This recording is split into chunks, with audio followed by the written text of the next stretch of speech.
Hey everyone, I'm Lydia Golish with the Golish team at American Home Agents, and thanks so much for watching this video. We're going to dive into our favorite, number one, lower body exercise that you can do with absolutely no weights. If you haven't checked out our previous video, go ahead and check that out. We'll link it here, and then you can also go ahead and view our other videos after this one.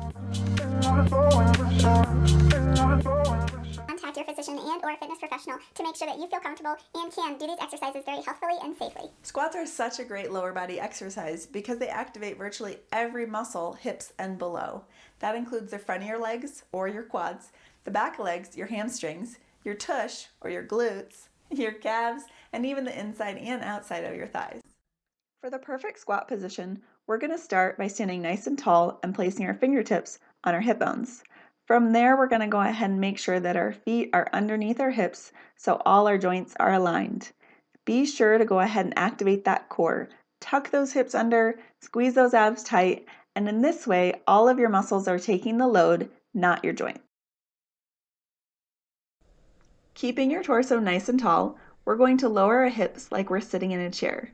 1 to 2 counts down until your hips reach your knees at the nice 90-degree angle, and 1 to 2 counts up. Squats may be one of the most commonly known exercises, but a lot of times they're not done properly. So consider focusing on these 3 big points while you're doing your squats. Number 1, keep your abs tight. Number 2, squeeze through your hips or your glutes. And number 3, remember, hips over knees over toes. Let's dive into that third one a bit. Remember when we first started and I said we should keep our joints in alignment? Well, not only does that mean we're probably going to have a more narrow stance with our feet, but it also means that we want to watch the movement in our knees. You'll see in this next squat that we start to push our knees in or allow our knees to cave in. In the next squat after that, we end up pushing them outward. Both of these movements aren't ideal because they end up putting too much pressure on the inside or outside of the knees, rather than the muscles that surround all of our joints. And there you have it, the perfect squat. Abs tight, squeeze through your glutes, hips over knees over toes.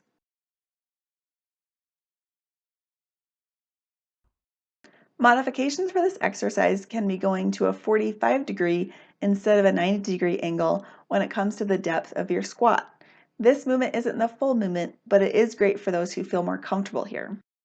Now for those folks that want a challenge, you can either grab a weight or do a frog squat. A frog squat is basically doing a squat and adding a single high knee like you see here. So as you come out of your squat, you pull up one leg and bring that knee to that elbow.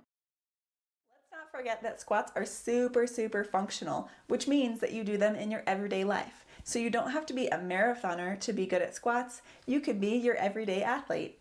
Think about it. In an average day, when you go and sit down in your chair to work, or you sit up from the couch to go get a snack, or even sit down for dinner, or when you go to the bathroom, you're bound to squat. So you might as well practice during your workout. So now that we focused a little bit on our lower body, let's talk about core. See you in the next video.